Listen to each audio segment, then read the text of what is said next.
qué iríamos a Cuba? ¿A oír chasquear el látigo en espaldas de hombre, en espaldas cubanas? Saludar, pedir, sonreír, dar nuestra mano, ver a la caterva que florece sobre nuestra angustia, como las mariposas negras y amarillas que nacen en el estiércol de los caminos. Ver en el bochorno a los ilustres, en el desamparo a los honrados, en complicidad vergonzosa al talento, en compañía impura a las mujeres, sin los frutos de su suelo al campesino,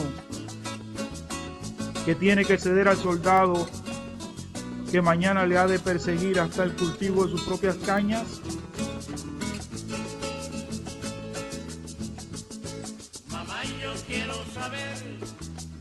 Ver a un burócrata insolente que pasea su lujo en carruaje, su dama, ante el pensador augusto que va a pie a su lado, sin tener de seguro dónde buscar en su propia tierra el pan para su casa.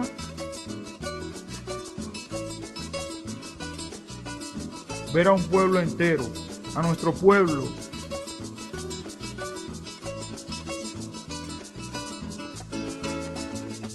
en quien el juicio llega hoy a donde llegó ayer el valor, deshonrarse con la cobardía y el disimulo. Puñal es poco para decir lo que eso duele. Ir a tanta vergüenza, otros pueden, nosotros no podemos.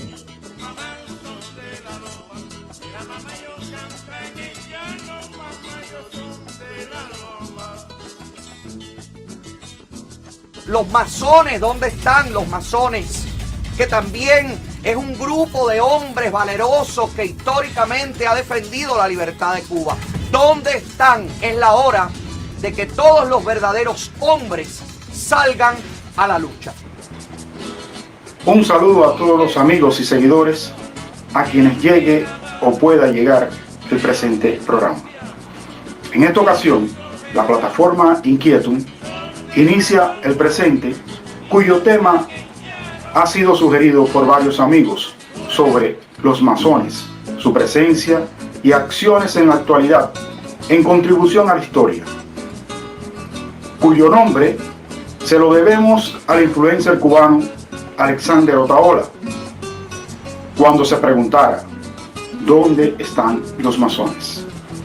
Atendiendo al legado de los masones a lo largo de la historia, siempre al lado de la libertad, de la independencia, de la justicia, pretendemos, a través de la participación de ciudadanos de buena voluntad, dilucidar dónde están los masones hoy.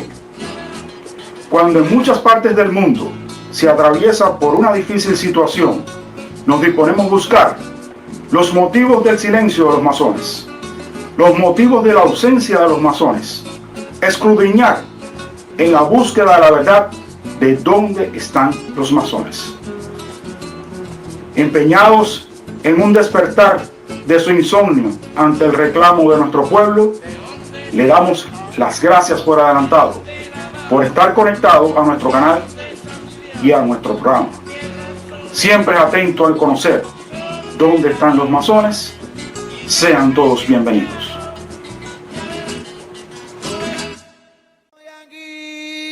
Nuevamente vengo con un estilo diferente.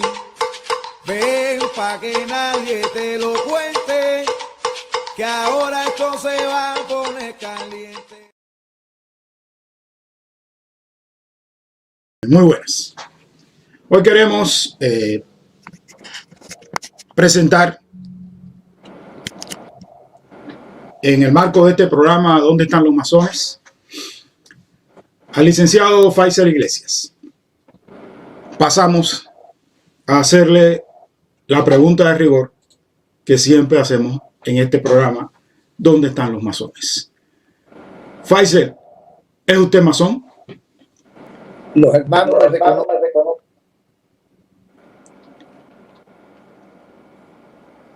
Bien, contestada esa pregunta y y para nosotros ser suficiente de momento, por supuesto, porque en masonería, no crean los que no conocen la masonería, tenemos mucha más elementos para poder determinar si es masón. No obstante a eso, yo le conozco y le reconozco como tal a mi querido hermano Faisel Iglesias. Quiero decir, primero presentar a Faisel sus datos personales. Faisel es graduado de maestro, abogado graduado por las universidades de La Habana y de Puerto Rico, con estudios en materias como Derecho Latino y Derecho Anglosajón, profesor de Psicología de la Universidad de Puerto Rico, escritor de varios libros, entre ellos novelas, como es El olor de la tierra, Qué bueno baila usted, El bárbaro del ritmo, y de los ensayos El soberano es el ciudadano, ¿Dónde está mi papá? Y la última de sus obras, todavía en proceso de edición e impresión, El pacto social posmoderno. Faisel es fundador de la corriente agramontista de abogados disidentes en Cuba, maestro masón de la logia Minerva cuando vivía en Cuba. Actualmente reside en Puerto Rico, donde trabaja como abogado. Bien, hecha esta presentación, mi hermano Faisel, no sé si está correcto o se me quedó algún detalle. Bueno, al cabo de tantos santos, pues siempre se queda alguna cosa, pero esto es cierto. Claro, por supuesto, en unas pequeñas líneas no puedo resumir su larga vida, su larga y muy copiosa vida.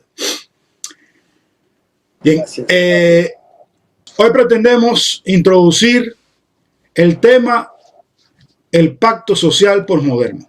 Algunos le han llamado por extensión pacto social posmoderno entre cubanos, pero yo prefiero circunscribirme al diseño que usted inicialmente ha hecho de su idea. El pacto social posmoderno, me gustaría centrarme directamente en el tema, sin hacer tanto introducción o base a lo que trataremos.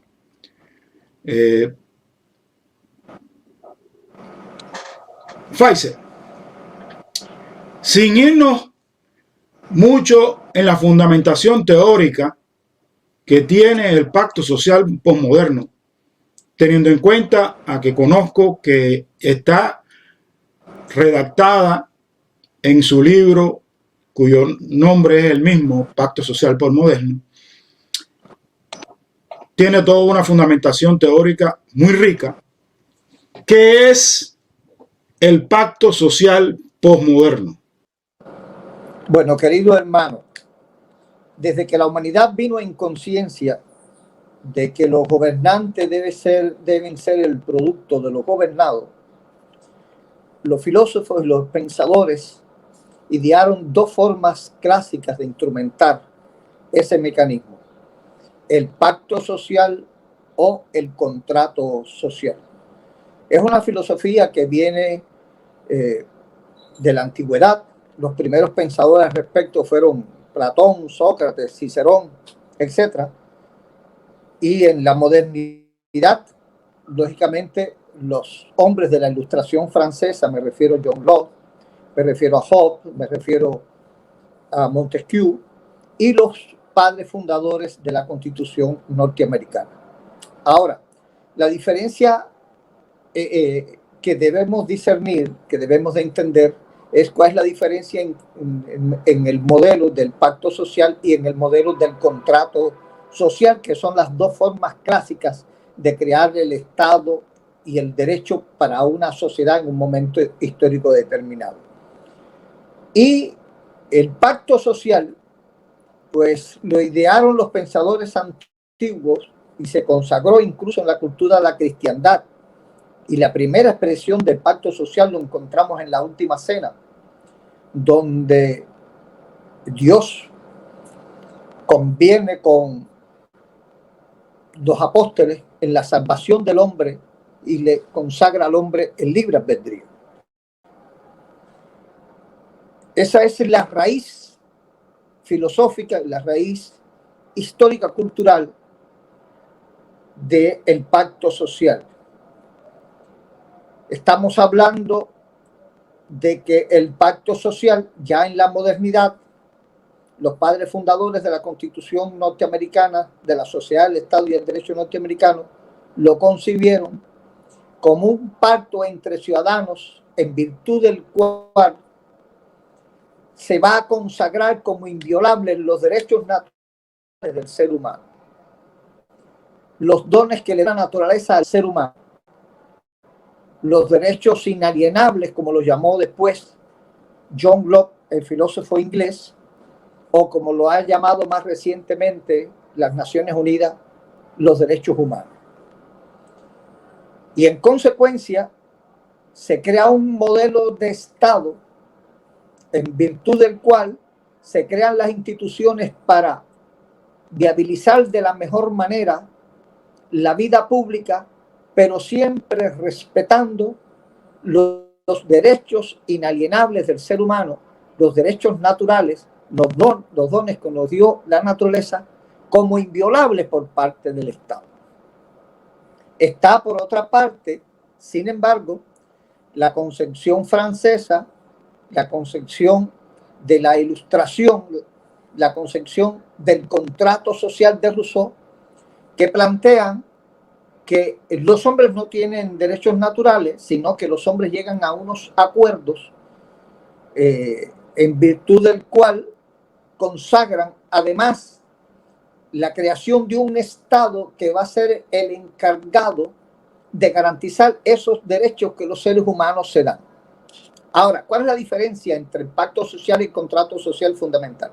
Bueno, como les dije, en el pacto social se consagran como inviolables por parte del Estado los derechos que la vida, que la naturaleza nos da por el solo hecho de venir a la vida, mientras que lo que se consagra en el contrato social son unos derechos fundamentales que los seres humanos por voluntad propia se dan. Un segundo aspecto, segunda diferencia es en el pacto social el ciudadano sigue manteniendo su libre albedrío, sigue manteniendo sus dones, no le concede por tanto la soberanía al Estado, no le concede el poder decisorio al Estado, sino convierte al Estado en un instrumento a su servicio. Sin embargo, en el contrato social de Rousseau, al establecer que va a ser el Estado quien va a garantizar esos derechos fundamentales que los hombres se dan, pues los hombres le están dando la soberanía, le están dando el poder al Estado. Y en consecuencia el hombre queda subordinado al Estado con la obligación de acatar las disposiciones del Estado. Esas son las dos funciones clásicas. ¿Qué sucede? Que esa concepción de Rousseau después se convierte en un sometimiento a los ciudadanos, porque se apoderan del Estado no servidores de los ciudadanos, sino determinados poderes económicos y políticos que hacen del poder el sentido de su vida y obligan, en virtud de esa soberanía que se le entregó al Estado, obligan a los ciudadanos a someterse a los mismos, y ahí es el origen de las tiranías que conocemos. Mientras que la concepción del pacto social, la concepción de la Constitución norteamericana, que es la única que ha sobrevivido precisamente por encarnar estos valores, el ciudadano nunca le cede su soberanía, nunca le cede al Estado los poderes, No se puede hablar de la soberanía del Estado, sino de una ciudadanía empoderada. Esta situación es más crítica en Cuba porque con el triunfo de la revolución de 1959, Cuba copió la concepción del Estado y el derecho soviético, que tiene su origen en el Estado y el derecho ruso, la Rusia feudal en pleno siglo XX. Es decir, la Rusia que no había asimilado todavía la concepción del Estado y el derecho del Pacto Social Norteamericano, ni la concepción del Estado y el derecho del contrato social europeo. Y por tanto, ellos mantenían la concepción autocrática de la religión como valor subjetivo y espiritual para mantener el poder, que con la revolución socialista lo sustituyen por una nueva religión, es decir, por el marxismo-leninismo, que se cree la verdad del mundo, y en definitiva establecen una dictadura férrea donde no se les reconoce ningún derecho a los ciudadanos, a no ser aquellos que están encaminados precisamente a fortalecer el poder del Estado socialista. Ante esa situación, nosotros nos percatamos que para poder hacer soberano al individuo, como nos dice la cristiandad, porque Dios nos hizo a su imagen y semejanza, para ser libre al ciudadano, para ser soberano al ciudadano de sí mismo, como lo dijo Agramonte en su tesis de graduación de Derecho en 1862 de la Universidad de La Habana, para poder lograr la aspiración de José Martí de que la ley primera sea el culto de los cubanos a la dignidad plena del hombre, pues nosotros nos damos cuenta que lo que hay que pactar primero es que sean inviolables la dignidad plena del hombre. Es decir, eso que nos da la naturaleza, los dones que nos da la naturaleza. Y para lograr la soberanía del individuo, pues lo que hay es que consagrar que los derechos naturales del ser humano, los derechos inalienables del ser humano, los dones que nos da la naturaleza, pues sean realmente inviolables. Y de ahí surge la idea del pacto social, que lo que consagra es precisamente la inviolabilidad de los derechos inalienables del ser humano y que la soberanía recaiga en el individuo como primera y última fuente de poder. En síntesis, ese es el pacto social. Realmente en eso consiste, esa es la esencia del pacto social. Es cuando el hombre se vuelve soberano de sí mismo, que es como aspiraba Ignacio Agramonte. Es cuando el hombre se vuelve soberano a la imagen y semejanza del Creador. No hay otra manera de que el hombre pueda ser sí mismo si no se le respeta su dignidad humana, los dones que nos da la naturaleza por el solo hecho de venir a la vida.